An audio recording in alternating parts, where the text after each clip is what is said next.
अस्सलामुअलैकुम स्टूडेंट्स, उम्मीद है कि आप लोग खैरियत से होंगे। आज का जो हमारा लेक्चर है वो पार्टनरशिप लिक्विडेशन के टॉपिक के ऊपर है और आज की वीडियो ऑन डिमांड वीडियो है, यानी कि कुछ स्टूडेंट ने कहा कि हमें इस क्वेश्चन के अंदर प्रॉब्लम हो रहा है तो आप इसके ऊपर वीडियो बना दें। तो बेसिकली ये जो क्वेश्चन है ये बीकॉम पार्ट 1 पार्टनरशिप लिक्विडेशन का chapter year 2000 regular and private का क्वेश्चन है। तो देखते हैं कि इस क्वेश्चन में क्या डिफिकल्टी और उसको सॉल्व करते हैं। तो क्वेश्चन में कह रहा है P and company balance sheet November 30 2001, यानी कि पी एंड कंपनी की जो बैलेंस शीट है, जो उनका बिजनेस है, कारोबार है, उसकी बैलेंस शीट आपको गिवन है। एसेट्स में आपके पास कैश है 30,000, अदर एसेट 150, टोटल एसेट 180। उसके बाद आपके पास लायबिलिटीज है, इक्विटी साइड पे 60,000, पी का कैपिटल है 50,000, टी का कैपिटल है 40,000, सी का कैपिटल है 30,000। आपको क्या कहना है कि पी, टी एंड सी तीनों जो पार्टनर है share profit and loss in 3:2:1 respectively. ठीक है जी, यानी कि सम ऑफ रेशियो करें तो 6 हिस्से होंगे, 3 हिस्से पी के, 2 हिस्से टी के और 1 हिस्सा सी का होगा। उसके बाद करें 8 नवंबर 30 को क्या होगा, दे लिक्विडेट देयर पार्टनरशिप बिजनेस को वो लिक्विडेट करने जा रहे हैं, या पार्टनरशिप फर्म को। मैंने आपको पार्टनरशिप को लिक्विडेट करना और पार्टनरशिप बिजनेस या फर्म को लिक्विडेट करने का डिफरेंस बताया था। Other asset were sold for rupees 24,000। Other asset कितने के हैं, 150 के। सोल्ड कितने के हो रहे हैं, 24,000 के। इसका मतलब है आपको लॉस हो रहा है। Liabilities are paid in full pay कर दी 60,000 की, 60,000 आपने पेमेंट कर दी है। सी इज पर्सनली सॉल्वेंट, यानी कि अगर लॉस सी को उसके कैपिटल से ज्यादा मिलेगा तो वो अपने पर्सनल रिसोर्सेज से बेयर कर लेगा। P and T are both personally insolvent, दोनों क्या हैं, insolvent है।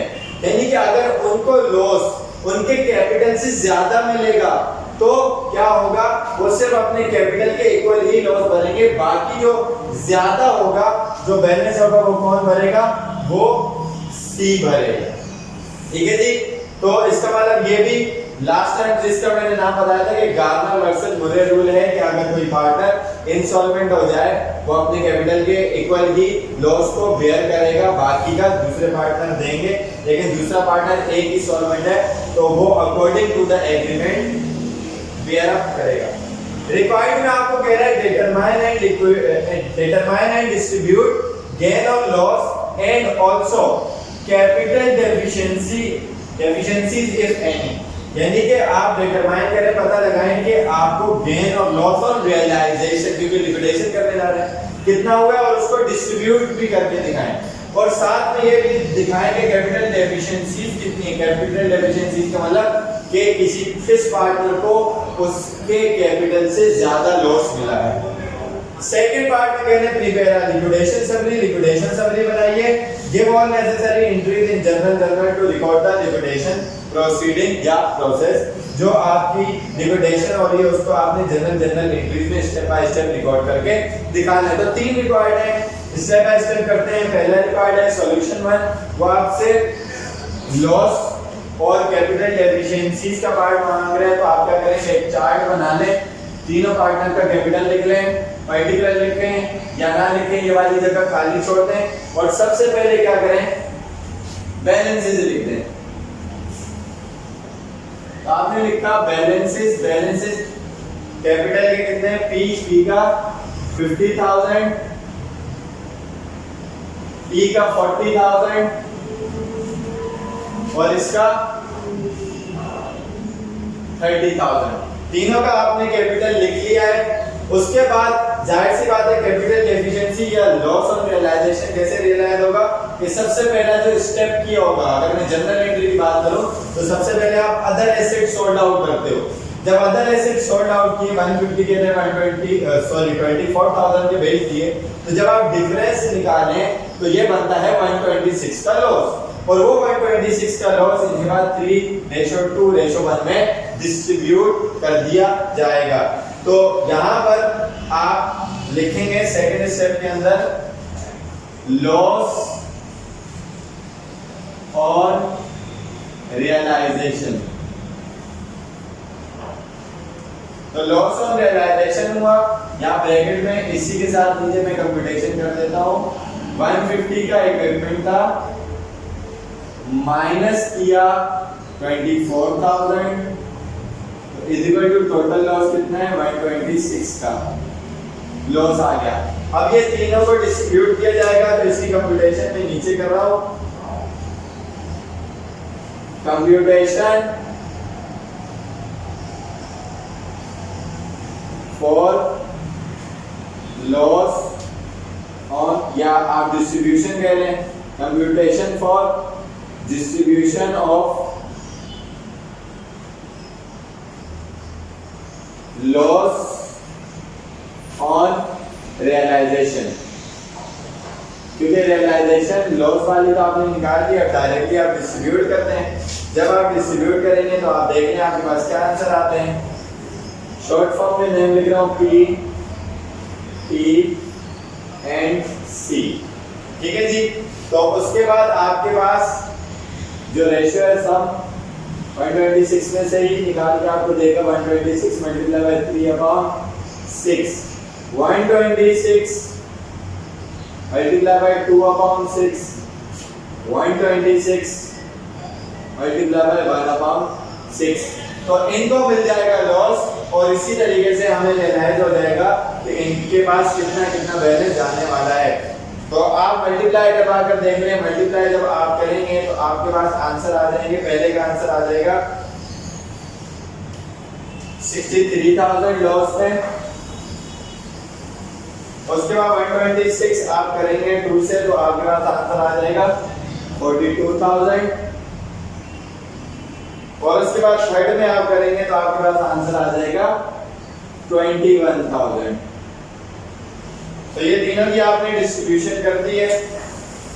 आप ऊपर लिख लें यहाँ पर 63,000 लॉस है, लेस करवाएंगे, उसके बाद 42,000 लॉस है, लेस करवाएंगे, उसके बाद 21,000 लॉस है, लेस करवाएंगे। उसके बाद आप न्यू बैलेंसेस निकाल लें। न्यू बैलेंसेस जब आपने निकाले तो जो पहला पार्टनर है P और T, ये दोनों इंस्टॉलमेंट हैं। देखते हैं इनका क्या बैलेंस आता है। बैलेंसेस क्या है, 50 कैपिटल था, 63 उसका लॉस है, तो ये इंस्टॉलमेंट पार्टनर है जिससे 50,000 बेयर करेगा, तो इसका बैलेंस लॉस में आ गया। इसी तरीके से इसका बैलेंस भी 2000 से लॉस में आ गया, क्योंकि कैपिटल 40 और लॉस मिला 42। लेकिन जो सी था वो पर्सनल इंस्टॉलमेंट था, उसका कैपिटल आ गया 9000।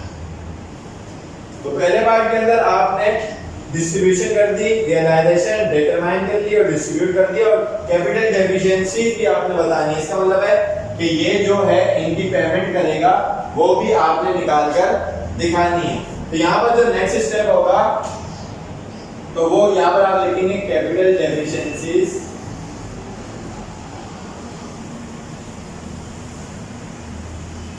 ऑफ,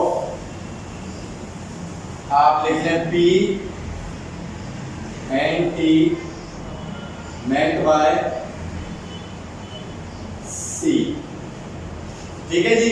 तो C इनकी डेफिशिएंसी को पूरा करेगा, यानी कि इसके 13,000 देगा और इसके 2,000 देगा, ठीक है, क्योंकि उनके कैपिटल डेबिट हो गए थे। अब कैश उनकी जगह पे देगा तो उनके कैपिटल क्रेडिट हो जाएंगे, पेमेंट आ जाएगी। और यहां से अगर मैं माइनस करूं 15,000, क्योंकि 13 और 2 कितना बन रहा है 15, इसके पास से ये क्या हो जाएगा, माइनस हो जाएगा। तो इसका अगर मैं नया बैलेंस निकालूं बैलेंसेस। तो बैलेंसेस में क्या आएगा 13 माइनस 13, क्लियर हो गया मामला। 2 माइनस 2, तो इसका भी मामला क्लियर हो गया। लेकिन जो सी था 9000 प्लस में 15000 माइनस में, तो 6000 इसका कैपिटल बी किसमें आ गया, डेफिशिएंसी में आ गया। लेकिन ये पर्सनली सॉल्वेंट है तो ये अपना लॉस खुद बेयर करेगा। तो यहाँ पर आप लिखेंगे, क्योंकि पूरी आपने कैपिटल डेफिशिएंसीज का पार्ट सॉल्व करने हैं, तो आप लिखेंगे seize capital deficiency met by himself, कि खुद ने उसने कैपिटल डेफिशिएंसी दे दी। तो इसका मतलब क्या है कि यहाँ पर आ जाएगा 6000, उसने 6000 दे दिए, माइनस का 6 प्लस का 6, न्यू बैलेंसेज अगर आप निकालेंगे तो आपके पास कुछ भी नहीं आएगा। तो यहाँ पर आपका पहला पार्ट जो है वो सॉल्व हो चुका है, यानी कि आपने गेन और लॉस में से लॉस निकाल लिया रियलाइजेशन पर और कैपिटल डेफिशिएंसी निकालकर उसको भी डिस्ट्रीब्यूट कर दिया। इसके बाद हमने क्या करना है, लिक्विडेशन समरी बनानी है। सेकंड पार्ट के अंदर जो जिसमें ज्यादातर काम यही वाला होगा, तकरीबन सिर्फ कैश को, अदर एसेट को और लायबिलिटीज को हमने शो दिखाना होगा, यानी कि उनका भी टेबल हमने बनाना होगा। तो उसको भी आप ध्यान से देखिएगा, यहाँ तक कि आप देखकर अगर इसमें कोई क्वेश्चन समझ ना आए वीडियो में, तो वीडियो को पॉज करके आप क्वेश्चन पूछ सकते हैं। सेकंड पार्ट की तरफ चलते हैं, लिक्विडेशन समरी की तरफ। आप ऊपर लिखेंगे ऑनर का नाम या कंपनी का नाम, बिजनेस का नाम, P and company. Liquidation summary कब की, फॉर द पीरियड एंडेड नवंबर 30, 2001। कौन-कौन से अकाउंट यूज हो रहे हैं? सबसे पहला कॉलम तो आपका पर्टिकुलर का बनता है कैश, अदर एसेट्स, लायबिलिटीज और तीनों का कैपिटल। जो लॉस ऑफ रियलाइजेशन का अकाउंट क्रिएट होगा वो टेम्पररी अकाउंट होता है, वो यहीं पर डिस्ट्रीब्यूट होकर खत्म हो जाएगा। और हमने पिछले पार्ट के अंदर डिस्ट्रीब्यूशन की थी, निकाला था, दोबारा निकालने की जरूरत नहीं है। 63000 एक के पास था, 42000 दूसरे के बाद, 21000 तीसरे के बाद। तो सबसे पहले आप क्या करेंगे, बैलेंस शीट लिख देंगे और उसके बाद हम लिक्विडेट करना शुरू कर देंगे। कैश का बैलेंस जो था वो 30000 था, अदर एसेट का बैलेंस 150,000 था, लायबिलिटीज आपके पास 60,000 की थी, पी का कैपिटल आपके पास 50,000 का था, टी का कैपिटल आपके पास 40,000 का था, सी का कैपिटल आपके पास 30,000। तो लिक्विडेशन समरी स्टेप के मुताबिक बनती है। पहला स्टेप आपने क्या किया कि सबसे पहले अदर एसेट बेच दिए, ठीक है ना। तो आप यहां पर लिखेंगे sale of other assets. Other asset आपने सॉर्ट आउट किए कितने के, 24,000 के। तो 24,000 आपके पास कैश आ गया, तो यहां पर आप प्लस करवाएंगे 24,000 और 150 के अदर एसेट्स चले गए, तो वो आप क्या करवाओगे, माइनस ब्रैकेट में लिखोगे। तो जो डिफरेंस है 126 का, वो हमने अभी पीछे बांटना सीखा। इस रेशो में बांटेंगे 126 multiply by 3 sum of ratio 6 divided by 6। तो इसके बाद जो लॉस आएगा, यानी कि जो पी है इसको मैं रेड से लिख देता हूं। इसके बाद लॉस कितना जाएगा, 63,000। इसी तरीके से जो डिफरेंस आया 126, सेकंड वाले का हिस्सा 2, 126 मल्टीप्लाई बाय 2 डिवाइडेड बाय 6, तो इसके बाद आ जाएगा 42। लॉस है, रेड से लिख रहा हूं, क्यों, खतरे की घंटी जो है। लास्ट वाला क्या आएगा, 21,000। तो दोबारा आपको कंप्यूटेशन करने की जरूरत नहीं, क्योंकि आप पार्ट 1 के अंदर ये काम करके आ चुके हो। तो इसके बाद आप न्यू बैलेंसेस निकालने हैं। न्यू बैलेंसेस आप निकालेंगे तो कुछ प्लस हो रहा होगा, कुछ माइनस हो रहा होगा। 30,000 में कैश प्लस होगा क्योंकि आ रहा है 30, 20, 50, 54। अदर एसेट खत्म हो गए, लायबिलिटीज रह गई 60,000 की। इनकी कैपिटल डेफिशिएंसी कितने की आ गई, 50। -63 इज इक्वल टू 13,000, लेकिन कैसे? माइनस में। इसके 2000 माइनस में। लेकिन जो लास्ट वाला पार्टनर है वो फिलहाल के लिए लॉस बियर अप कर चुका है, यानी ये 9000 का उसका पॉजिटिव बैलेंस आ जाएगा। ठीक है जी। तो उसके बाद अकॉर्डिंग टू द स्टेप्स आप एसेट बेचने के बाद लायबिलिटीज पे आउट करते हो। किसी किसी सॉल्यूशन में आपने देखा होगा कि यहाँ पर पहले कैपिटल डेफिशिएंसीज को मेट किया गया, वैसे भी कर सकते हो आप, पहले लायबिलिटीज को भी पे ऑफ कर सकते हो। तो यहाँ पर आपका सेकंड पार्ट था पेमेंट ऑफ लायबिलिटीज। तो आप लायबिलिटीज की पेमेंट कर दें, पेमेंट ऑफ लायबिलिटीज। जो लायबिलिटीज की अमाउंट है वो कितनी है, यहाँ पर गिवन है 60,000। तो 60,000 आपके पास से कैश चला गया, माइनस हो जाएगा। ऑन द अदर हैंड आपके पास 60,000 की लायबिलिटीज थी, वो भी माइनस हो गई, ताकि इधर और इधर कोई इफेक्ट नहीं आया। तो न्यू बैलेंसेस आप निकाल लें, घबराने की जरूरत नहीं। तो न्यू बैलेंसेस जब आप निकालेंगे तो आपके पास जो कैश का बैलेंस है वो नेगेटिव में आ जाएगा 6000 का। तो इसको मैं रेड से ही लिख देता हूं, 6000 नेगेटिव। अदर एसेट कुछ था नहीं, लायबिलिटीज आपकी खत्म हो गई। इसका 13,000 नेगेटिव में, इसका 2000 नेगेटिव में, और इसका 9000 फिलहाल के लिए 9000 पॉजिटिव में आ गया। ठीक है जी। उसके बाद अदर एसेट बिक गए, पेमेंट ऑफ लायबिलिटीज भी हो गई। सेकंड पार्ट के बाद आपका थर्ड पार्ट क्या है कि आप चेक करते हो कि भाई कैपिटल डेफिशिएंसीज की हैं, 2 की हैं। बेयर अप कौन करेगा, पिछले पार्ट में भी देखा, सी बेयर करेगा। तो आप यहां पर लिख दें पार्टनर्स डेफिशिएंसी मेट। पार्टनर की डेफिशिएंसी मेट कर दी। किसने मेट कर दी भाई? सी ने मेट कर दी। यहां लिखते हैं बाय सी। इसके 13,000 दे दिए, इसके 2,000 दे दिए, और खुद बेचारा नुकसान में चला गया, यानी कि 15,000 से। तो यहाँ पर ये आ जाएगा माइनस में। तो यहाँ पर अब फिर आप क्या करें, नया बैलेंस निकाल लें, न्यू बैलेंस निकालेंगे। बैलेंस तो कैश का बैलेंस अभी तक माइनस का 6000 ही है, नेगेटिव है। यहाँ कुछ नहीं, यहाँ कुछ नहीं। प्लस का 30 माइनस का 30 खत्म, प्लस का 2 माइनस का 2 खत्म, और ये यहाँ पर कितना आ जाएगा 6000, लेकिन माइनस। लेकिन जो सी है वो क्या है, वो सॉल्वेंट पार्टनर है, वो अपनी कैपिटल एफिशिएंसी को खुद मेट करेगा। तो यहाँ पर आप लिखें सी डेफिशिएंसी या कैपिटल डेफिशिएंसी मेट। किसने मेट करी, खुद नहीं मेट करी। 6000 दिए, 6 आए, 6 नेगेटिव था, 6 प्लस आ गया। यहाँ कुछ नहीं, यहाँ भी, यहाँ भी, यहाँ भी, और 6 दिए, कैपिटल डेबिट हो गया था, कैश दिया क्रेडिट हो गया, डेबिट क्रेडिट आपका माइनस हो जाएगा। बैलेंस आप ये निकालते हैं, बैलेंसेस। तो यहाँ कुछ भी नहीं, यहाँ भी कुछ नहीं, यहाँ भी कुछ नहीं, सब खत्म हो गया आपके पास। तो जो मैंने बात बताई थी कि लायबिलिटीज की पेमेंट आप लास्ट में भी कर सकते हैं, और पहले इसको भी देख सकते हैं कि आप डेफिशिएंसीज को मेट करवा दें, उसमें कोई मसले वाली बात नहीं होगी। तो ये हमारा सेकंड पार्ट हो गया। हमने लिक्विडेशन समरी बना ली।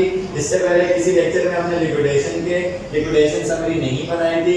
आप लिक्विडेशन समरी सीख गए होंगे। यहाँ पर आप बिल्कुल स्टेप बाय स्टेप जैसे एंट्रीज बनाते हैं, सेल ऑफ अदर एसेट, फिर लायबिलिटीज की पेमेंट, फिर कैपिटल डेफिशिएंसी अगर किसी पार्टनर की है तो वो देख लें, नहीं है तो डायरेक्टली पेमेंट देकर सबको फारिग कर दें। उसके बाद क्या होगा कि एक चीज यहाँ पर एक समझ लें कि जनरल एंट्रीज के अंदर जो हमारा लॉस होता था या गेन होता था वो हम अलग एंट्री में बनाते थे। तो यहाँ पर आप साथ साथ ही डिस्ट्रीब्यूट कर जाओगे, नहीं तो बैलेंस नीचे भी आप कर सकते हो, लेकिन वो थोड़ा ऊपर नीचे का हो सकता है, क्योंकि यहाँ पर डिफरेंस है 126 का लॉस का, तो वो आपने डायरेक्ट बांध दिया ताकि ये बराबर रहे और साथ साथ का चलता रहे। तो यहाँ पर हमारे 2 रिकॉर्ड हो गए हैं। इसके बाद हम थर्ड रिकॉर्ड की तरफ चलते हैं, यानी कि एंट्रीज बनाते हैं। और इस लिक्विडेशन समरी में भी अगर आपको कोई बात समझ में नहीं आती तो आप वीडियो पॉज करके वहां पर क्वेश्चन कर सकते हैं। तो जनाब 2 पार्ट करने के बाद अब हम तीसरे पार्ट की तरफ चल रहे हैं, यानी कि जनरल एंट्रीज बनाने वाले हैं। स्टेप बाय स्टेप एंट्रीज बना लेते हैं। तो सबसे पहली एंट्री हमारी क्या बनेगी, सेल ऑफ अदर एसेट की बनेगी।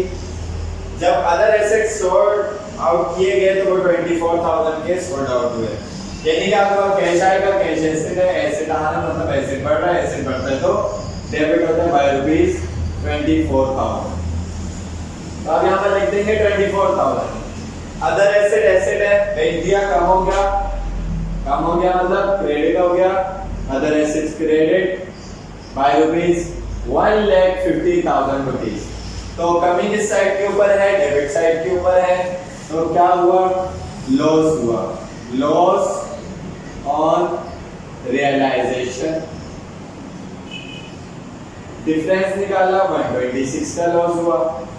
और यहाँ पर आप नरेशन कोड कर देंगे to record the sale of other assets.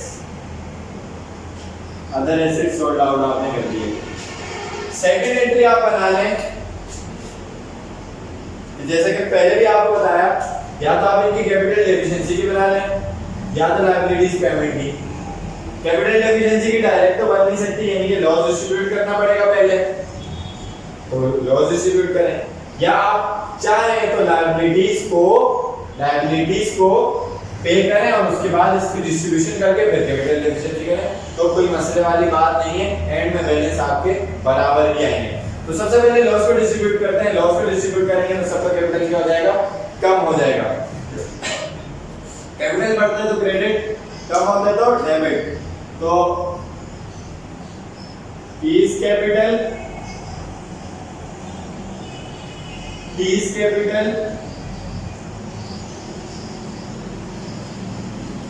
और C's capital. Then loss on realization आपका अमाउंट ऑफ रुपीज 126,000 क्रेडिट हो जाएगा। तो डिस्ट्रीब्यूशन आप यहां पर भी कर सकते हैं 126, इसको भी 126 में से 126 में से इसको भी पार्ट मिलेगा। पहले से कंप्यूटेशन आपने की हुई है, यहाँ करना चाहे यहाँ भी कर लें, नहीं करना चाहते तो नहीं करें। 3/6, 2/6 एंड 1/6।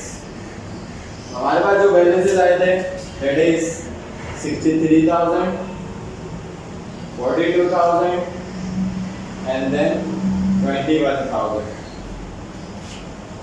तो लॉस डिस्ट्रीब्यूट कर दिया हमने to record the distribution of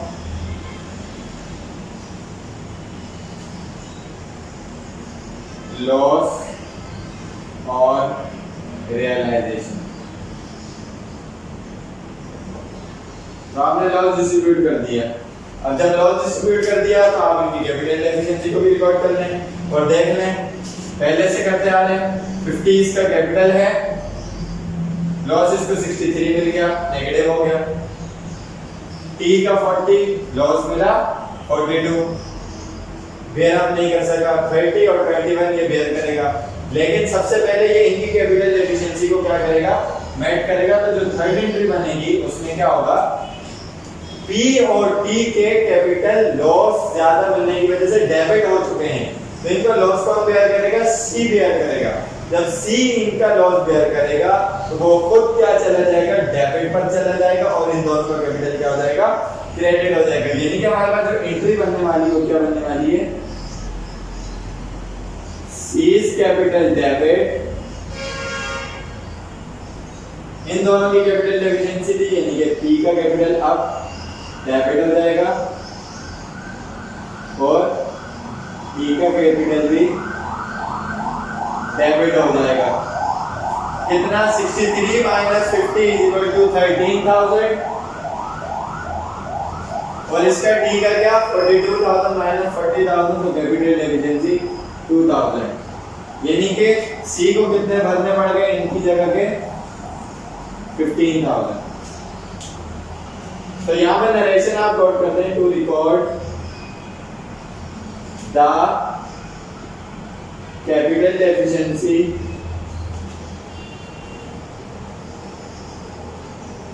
of other partners met by C। तो ये हमारे पास 3 एंट्रीज हो गई हैं।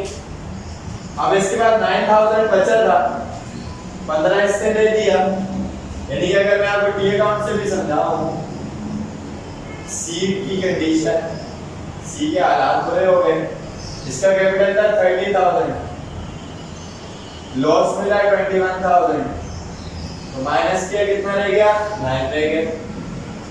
इसका कैपिटल डेबिट हुआ, उन दोनों की वजह से 15,000 का टोटल मैं लिख रहा हूँ। वैसे टी अकाउंट में अगर आप पोस्टिंग करोगे यानी कि पी की वजह से और टी की वजह से हुआ, पी की वजह से 13 और टी की वजह से 2 यानी कि टोटल 15 का होगा। तो यहाँ पर 15 और 21 क्या हो जाएंगे 36 हो जाएंगे, 36 माइनस 30 तो डेफिशिएंसी है 6,000 है, तो 6,000 इसको अपने पे आउट करने पड़ेंगे। ठीक है जी। तो ये अपने 6,000 जब पे करेगा, इसका कैपिटल डेबिट हो गया था, 6,000 जब पे करेगा तो इसका कैपिटल क्रेडिट हो जाएगा और कैश बिजनेस में आ जाएगा, यानी कि कैश हो जाएगा डेबिट बाय रुपीस 6,000 से और सीज कैपिटल हो जाएगा क्रेडिट बाय रुपीस 6,000 क्योंकि 6,000 की कैपिटल डेफिशिएंसी थी। तो यहाँ पर आप नरेशन बना लेंगे to record the capital deficiency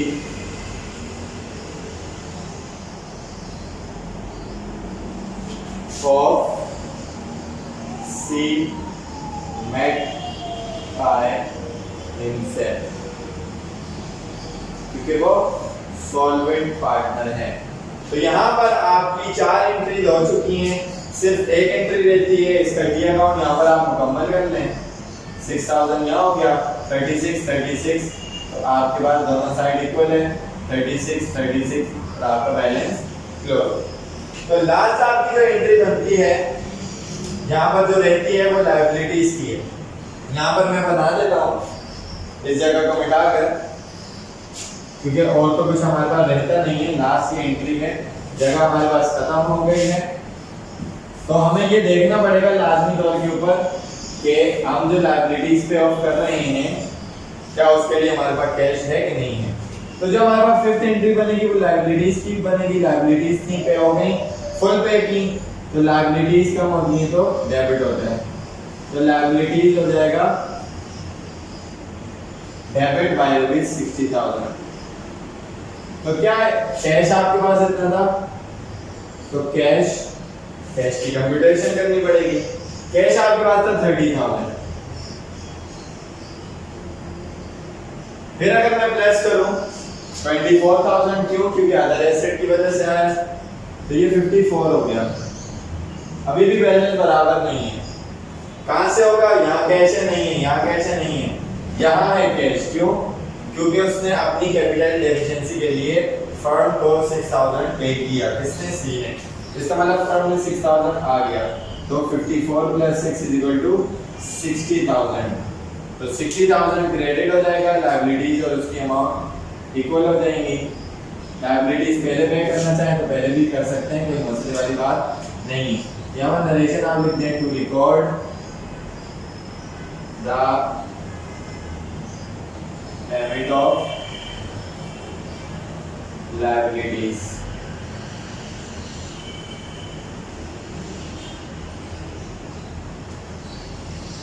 तो यहाँ पर आपका क्वेश्चन कंप्लीट हो गया। आई होप कि आपको ये पूरा क्वेश्चन बहुत अच्छे से समझ आया होगा।